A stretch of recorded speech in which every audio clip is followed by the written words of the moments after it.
Hello दोस्तों, मैं आज आप लोगों के लिए फिर से एक नई कहानी लेकर आई हूँ। कहानी शुरू करने से पहले आपने अगर हमारा चैनल सब्सक्राइब नहीं किया तो पहले हमारे चैनल को सब्सक्राइब ज़रूर कर लें। कहानी शुरू करते हैं। इसे प्यार नहीं बलात्कार कहते हैं। रश्मि की कहानी एक ऐसी औरत की कहानी है जो अपने पति के हाथों हुए अपने बलात्कार के लिए कानून से इंसाफ की मांग कर रही है। रश्मि पहचान छिपाकर अपनी कहानी दुनिया से साझा करना चाहती है क्योंकि उसे विश्वास है कि भारत में कई और औरतों की कहानी उनकी कहानी जैसी है। भले ही वो इसके बारे में किसी से कुछ कहना नहीं चाहती। मेरा नाम रश्मि है, लेकिन ये मेरा असली नाम नहीं है। मैं एक मुसलमान हूँ और आज से 11 साल पहले पढ़ाई के लिए भारत के एक दूर के इलाके से दिल्ली आई। पढ़ाई पूरी करने के बाद जल्द ही मैंने नौकरी शुरू की, जहां मैं पहली बार अपने पति से मिली। किसी भी आम लड़की की तरह मैं अपने लिए प्यार और सुकून भरी ज़िंदगी चाहती थी और इसलिए जल्द ही मैंने शादी करने का फैसला कर लिया। मैंने अपने पति के लिए अपना धर्म बदला, अपना नाम बदला और 5 वक्त के नमाजी परिवार से आने वाली लड़की एक ब्राह्मण परिवार की बहू बन गई। लेकिन मेरे ससुराल वाले इस संबंध को कभी अपना नहीं पाए।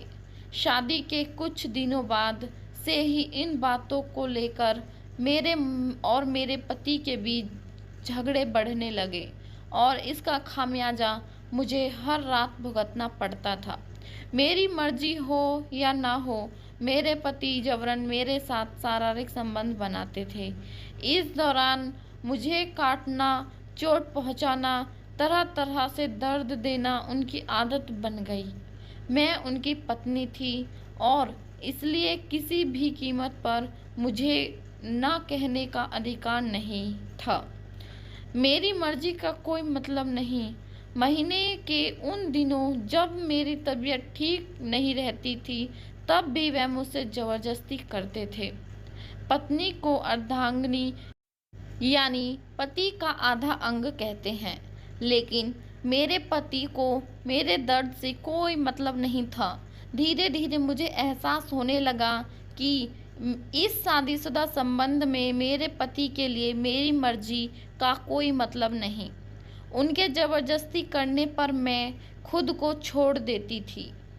मेरे पति ने एक बार मुझसे कहा कि मैं एक अच्छी बीवी नहीं हो पा रही हूँ, लेकिन मैंने अपने घरवालों की मर्जी के खिलाफ शादी की थी और इसलिए हर हाल में इस संबंध को चलाना मेरे लिए ज़रूरी था।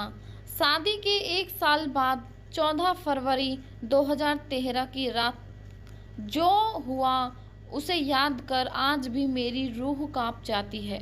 उस दिन मेरे पति का जन्मदिन था, लेकिन फिर हमारी लड़ाई हुई। उन्होंने मुझे मारा पीटा और घसीट कर बिस्तर पर ले गए और मेरे साथ फिर ज़बरदस्ती की। मैंने अपनी पूरी ताकत से उन्हें हटाने की कोशिश की, लेकिन वो नहीं रुके।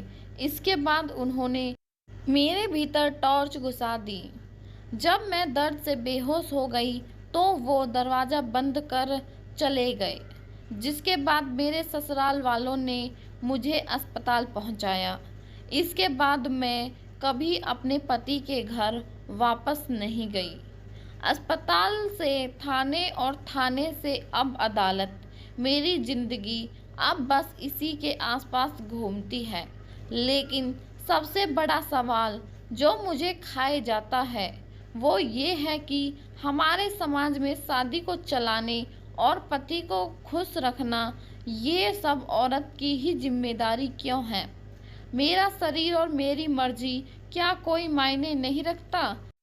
सेक्स पति पत्नी के बीच रजामंदी का संबंध है या सेक्स के बहाने मेरे पति को मेरे साथ जानवरों जैसा सलूक करने का अधिकार है।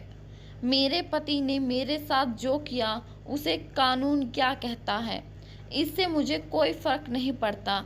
लेकिन मेरे शरीर के साथ जो कुछ किया गया उसे अगर आप पति का प्यार कहते हैं तो इसे प्यार नहीं बलात्कार कहते हैं।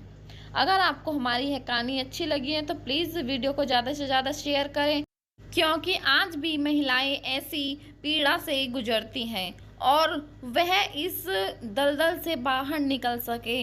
अगर आपको हमारी कहानी अच्छी लगी तो प्लीज़ ज़्यादा से ज़्यादा लाइक करें और हमारे चैनल को सब्सक्राइब करें। कल फिर मिलते हैं एक नई कहानी में। धन्यवाद।